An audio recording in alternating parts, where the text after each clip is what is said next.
আরে কি হয়েছে গো তোমার? ওই পাশের বাড়ির দাদা পাশের বাড়ির বৌদিটাকে বেনারসি শাড়ি এনে দিয়েছে।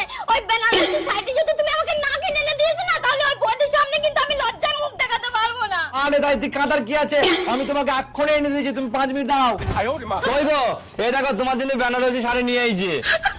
কি ব্যাপার গো, তাও তুমি কথা বলছো না, আবার কি হইলো? ওই পাশের বাড়ির দাদা পাশের বাড়ির বৌদিকে সোনার চেন কিনে এনে দিয়েছে। ওই সোনার চেন যদি তুমি আমাকে না কিনে এনে দিয়েছো না, ওই বৌদির সামনে কিন্তু আমি আবারও লজ্জায় মুখ দেখাতে পারবো না। আরে তুমি টেনশন নিচ্ছ কেন, আমি তোমাকে সোনার চেন এক্ষুনি কিনে এনে দিচ্ছি। কই গো, এই দেখো তোমার জন্য সোনার চেন এনেছি।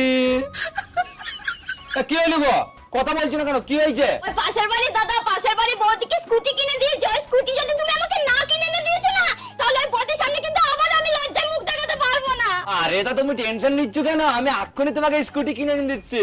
কই গো, এ নাও স্কুটির চাবি, আসো না স্কুটি বাইরে